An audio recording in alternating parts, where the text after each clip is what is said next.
So what's up, kamusta? Ayos ba tayo dyan? So nandito tayo ngayon sa may Rusi Kapihan branch para sa update natin. Ano nga bang meron dito sa motorcycle na to? Ano bang bago sa kanya? So ano nga ba to? Ito yung Rusi Force 150. Alam natin yung presyo at yung specification. Kung sulit pa rin nga ba ngayong bagong taon. Okay? Ngayong 2026, bagong taon, bagong motor. Tara, walk around na natin ang isang to. Let's go.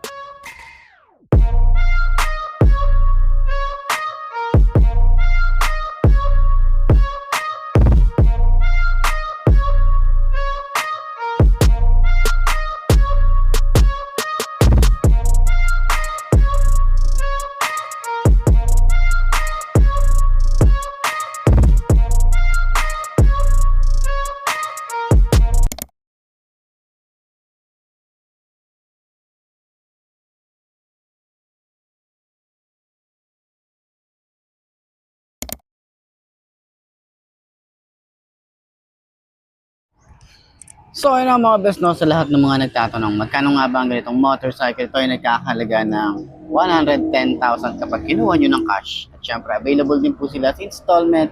Lalagay ko sa screen nyo para at least meron tayong reference. So sa tingin nyo, sulit nga ba ang presyo niya? Comment nyo naman yan.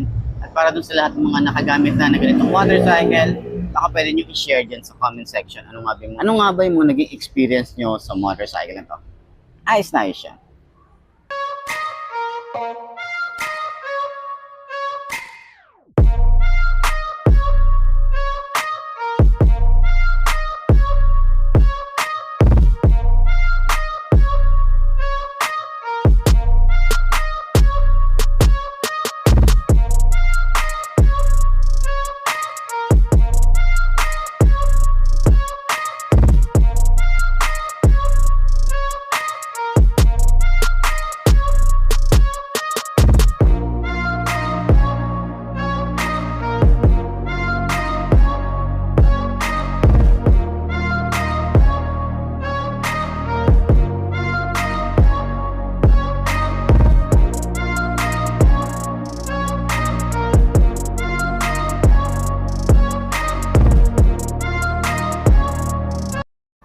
So ayun ang mga best no, ngayong 2026, okay, bagong taon, bagong motor, yan ang ating motto ngayong taon na to. Okay, mga 1 year natin sasabihin yan. Hindi, joke lang. Pero ayun na nga, bagong taon, bagong motor, para sa mga naghahanap ng update para sa Force 150. So meron tayong nakita na may bagong kulay na ilalabas, si Force 150. And hindi ko lang sure kung kailan niya ilalabas, pero ayun, nakita ko lang din naman sa Yingang Motors, okay, kung saan to nagmula itong Yingang, kung si kung si ADB Adventure X 150i ay galing din sa Yingang. Ito rin si Force 150 ay Yingang Motors din po ang may gawa nito. So si Rusi lang talaga ang nagbenta dito sa Philippines, pero sila yung talagang nagma-market para dito sa atin, para sa Yingang, okay? So, ayan, no, isa sa mga pinakamapormang motorcycle ni Rusi. Okay, ito yung sinasabi nilang puro tad-tad ng parang carbon fiber finish yung itsura niya. So, totoo naman, tad-tad naman talaga siya. Meron siya dito sa side, meron sa kanyang visor, dito sa front, handlebar, sa body, sa gas tank, sa side, sa kanyang panggilid at dun sa side din. Okay. Pero para sa akin maganda yung tsura niya. And sana dito maglaro sila maglaro sila ng iba pang kulay. Katulad na lang nung yan, nasa screen nyo, papakita ko yung bagong kulay. Pero sana ilabas dito sa Philippines. And then additional mga yellow color. Balik natin yung Rusi na yellow, di ba? Malay naman natin, di ba? Mas magustuhan pa rin. Parang naman tayo, mag-try din naman tayo ng ibang kulay or parang chameleon color na nagbabago-bagong kulay. Baka naman, di ba? Pero yun, nagustuhan ko dito yung headlight niya. And then sa visor niya, sana dito maglabas sila ng adjustable windshield para taas-baba. Kasi may mga rider talaga na gusto nila mataas yung windshield. May iba naman mababa lang yung windshield. Ayan. Pero nagustuhan ko din dito yung ating upuan. Okay. Meron tayo rito parang camelback or naka-camelback na to. Yan. So kapag inopen nyo yan, naka 90 degrees na yan. Okay? Taden! Maluwag yung ating compartment, kasyang-kasya dito yung full face o depende sa size ng helmet nyo. Pero maluwag po yung ating compartment dito. Ayan. So, upuan natin. 5 to ang ating height. Medyo mabigat yung motor. Halos kasing bigat to ni RFI 175. Okay, kasing bigat to ng motor ko. Or mas mabigat pa nga yata to. Pero ayan, kailangan nyo ng workout para dito sa motor na to. Kaya expected nyo na kahit 150cc to, medyo malakas to sa gas kasi nga, syempre, weight over matters, di ba? Tama. Correct nyo nga ako. Pero yun, di ba? Ganyan na itsura natin. Kapag nagra-rides, extension ng paa, tsaka maganda yung padding niya, hindi madulas. Ayan. Pero gusto ko yung padding kung ilalagay dito yung kay Adventure X 150. Maganda yung padding nun. Ayan. So, komportable siya. Combi brake na rin po ito. Ayan, o, combi brake na din. So, adjustable yung ating mga lever. Okay, naka-digital na yung ating panel dito. Meron tayong dalawang USB charging port. Tapos, hindi siya di keyless, di susi pa rin siya. So, upuan natin yung ating OBR. So, OBR check. OBR check. OBR check tayo. Oy, komportable boy. Parang RFI din pala. Parang nasa sofa. Nasa sofa. Nasa sofa. Yung ating puwet dito, komportable yung puwet natin dito. Ayan. 'Di ba? Tapos meron tayong stopper dito, 'di ba? Yung mga ganyan. Tapos nakasandal lang sa yung ating rider. 'Yun, okay na okay. Goods to. Para sa akin, check na check yung parang check na check yung ating OBR. Okay? Maganda. Tapos komportable eh. Okay, kayo natin, medyo mabigat yung motor kaya alalay tayo rito. Tsaka sobrang bukaka niya. Pero sanay naman na tayo doon kasi nga yung RFI 175 ko, halos same lang din naman sila, pati yung height nila or ground clearance. Parang same lang din or mas mababa yata yung ground clearance nito. Turning radius niya, sobrang lawak niyan, oh. Konti na lang yung difference niya or yung pagitan niya sa akin. Yung shock niya sa harap, ito maganda. Okay, wala ako naririnig na lagitek. Yung kasi yung talaga napapansin ko rito. Maganda yung shock. Sa likod, medyo matigas, halos parehas ni RFI. Ayan, pero sa harap, maganda yung bounce. So, ganyan ang itsura natin. Okay, so sa lahat ng mga gustong kumuha ng ganitong motorcycle, baka ito na yung hinahanap yung motor. Okay, so PM nyo lang din ako or pwede nyo puntahan yung pinakamalapit na Rusi branch dyan sa lugar nyo.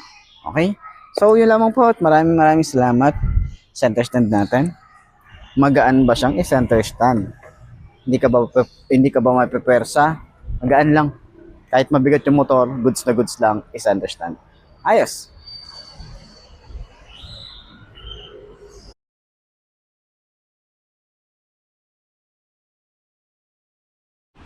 So yun ang mga best, no, meron tayo ritong Force 150 ng Rusi. Meron silang isang kulay dito na kulay brown or kulay gold.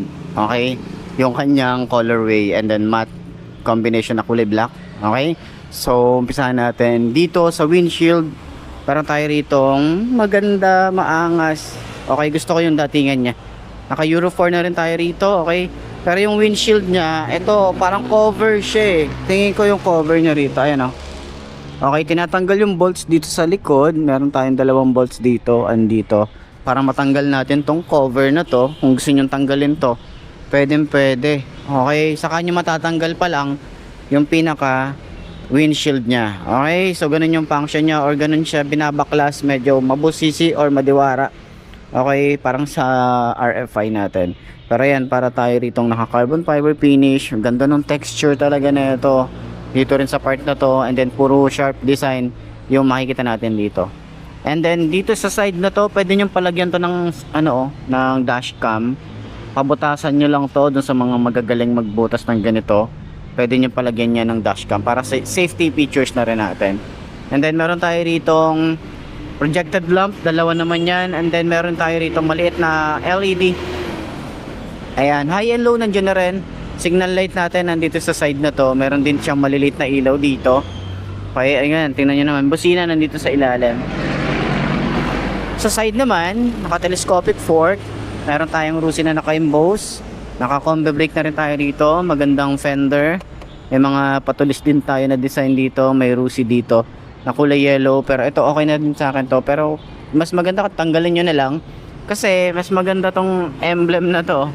Kung ito sana, meron din dito sa harap. Goods na goods eh. O kaya ito, meron dito sa harap. Goods sa akin yon. Okay. Pero maganda rin na rin dito sa gilid. Okay, parang mga Bristol style, di ba? So may mga ganyang design siya. Okay. Sa ilalim parang kulang na lang maglaro tayo ng chess dito. Ayan, ganyan itsura niya. Okay. So sa kanyang mugs maganda. Yung size naman dito is 110 70 by 13, ka-size ni RFI 175. Cordial, naka-tubeless. Naka-single disc brake na rin tayo rito. And then, etong side na to, hindi siya ABS, pero malay naman natin magkaroon ng ABS, 'di ba? Ito is speedometer sensor. Naka dual path caliper tayo rito, single disc brake. Okay, ganda ng forma talaga nito. Napaka-pogi. Yan, meron tayong extension, malapad yung ating floorboard dito. Yung design ng decals niya kulay yellow. May EFI dito, naka water cooled 4 valves. Yan, so matte gray. Meron din pala siyang combination dito sa side na to. And sa gas tank, maganda yung gas tank niya. Open natin. Yun, napaka-responsive din niya. Okay. Yan, o, di ba? Ganyan lang siya. Napaka-responsive din. Meron tayong side pocket. Okay, anong meron dito sa side pocket? Malalim. Okay, pwede tayong maglagay ng mga barya, basahan. Hindi siya ganun kalawak, no? Hindi siya ganun kaluwag. Same lang dito. Halos same lang since same lang sila ng size ng ating tawag dito compartment or side pocket. Ayan. So meron tayong USB charging port. Okay, dalawa naman 'yan, type C and type A. And then naka ano pa rin tayo dito. Di susi. Pero ito yung susi niya. 'Di ba? Maganda rin, malapad din, oh. May Rusi din na nakalagay dito. Ayan. So maglabas sana sila dito ng keyless na may emergency key. Okay? Sa kanyang panel gauge, maganda rin siguro mga 5 inches to, or mga 5 inches siguro yung kanyang panel na digital. Tapos yung handlebar niya, maganda yung design, may parang carbon fiber finish din tayo rito. Switches niya, ito yung mga gusto ko dito eh. Yung switches talaga sumasabay. Kill switch, headlight on and off, electric starter, lever natin dito, may adjustable. Ayan. Smooth naman yung ating lever. Yung ating grip, makapit din. Throttle, napakababaw ng throttle natin dito. Sa side, meron tayong flasher, high and low, hazard switch, signal light, busina. So siguro ang ano dito, ang gusto ko lang din additional dito, maglagay sila ng on and off ng kanyang tawag dito idling stop or stop and start system. So yun yung mga gusto nating upgrade. And then meron tayong upuan dito na naka-camelback na rin tayo rito. May mga stitches. Ganda ng stitches. May Rusi dito. Ito plastic. Dito rin sa side. Ganda ng mga stitches, 'di ba? Kulay white naman 'yan. And then naka 90 degrees na yung ating upuan. Ayan. Pag nag-open tayo, kusa na siyang magbubukas. Okay? Meron tayo ritong goma. Pwede nating isuksok dito yung ating mga papers or basic tools. Meron tayong maluwag na compartment. Kasya dito half face or full face. Kasya. Meron tayong metal matte finish na grab bar. Maganda yung design. Parang pa Batman style nga lang din siya. Tapos meron din tayo rito na dual shock adjustable. Pero kung gusto niya ng mas maganda siguro dito yung upgraded na may baso, 'di ba? Para at least merong bago naman dito sa motorcycle na to. May cover na rin yung ating radiator, maganda yung forma, maganda yung tambucho, gusto ko yung design niya. May plastic na cover. Meron din tayong tire hugger, flexible din. May swing arm din tayo. Meron din tayo dito ang single pad caliper at naka disc brake din tayo rito sa likod. Maganda yung mugs. Yung size dito ay 130/70 by 13. Same size ni RFI 175. Sa ilalim, meron tayong cover. Kagandahan dito, ito yung mga gusto ko eh. 'Di ba? Yung hindi agad madudumihan yung mga throttle body natin dito, yung mga wear sa loob. goods na goods yan, madaling linisan pag ganyan. Yung ating taillight is meron tayong LED rin, signal light niya dito sa side, tapos daytime running light dito. Ang di ko lang masyadong magets kung bakit kulay white yung kanyang taillight. Di ba dapat ano siya, red, di ba? Yun lang naman. Pero kung white siya tapos naka LED, di ba parang masakit siya sa ano, masakit sa likod, lalo na yung ano, masakit sa yung nasa likod mo, baka masaktan or masaktan no. Masilaw doon sa taillight, di ba? Yun lang naman yung concern ko. Meron din tayo rito plate light and reflector, lagayan ng plate. Maganda yung fender talaga nito. Kahit yung fender niya pinag-isipan yung design eh. Ang ganda eh. 'Di ba? Ang ganda talaga. So yung ating panggilid, bulky, ganda rin ang itsura, ganda ng forma eh, no? Ang ganda ng forma. Yung ating foot pegs para sa angkas, maganda rin yung forma. Yung side stand natin dito, halatang hindi tinipid, maganda rin yung paint job. Meron din tayong side stand kill switch. So, ayan, kabuuan ng ating motorcycle. Pero dagdag ko lang, meron tayong force na emblem. Maganda rin yung force na emblem na to. Pero sana mas malaki para mas kitang kita. Tapos wala na tong decals na to. Yun lang, suggestion ko lang naman. So ayan, sa mga gustong bumili ng ganitong motorcycle, puntahan nyo na lang yung pinakamalapit na Rusi dyan sa lugar nyo. Sana nakatulong tong video na to. Ayos na ayos yan. So yun mga best, no, ito na ba ang motor na babagi sa'yo? Kung ito na nga ay markahan mo na at mag-subscribe ka na sa aking YouTube channel. I-click mo na rin yung notification bell para updated ka sa lahat ng videos na upload natin dito araw-araw. So laging tatandaan, wala sa brand ng motor ang itatagal yan, kundi na sa pag-aalaga mo yan, tatagal yan. Ayos na ayos yan. So kita na lang ulit tayo bukas. I'm Mark D. Ciao. Maraming salamat sa inyo. Babush. Haha.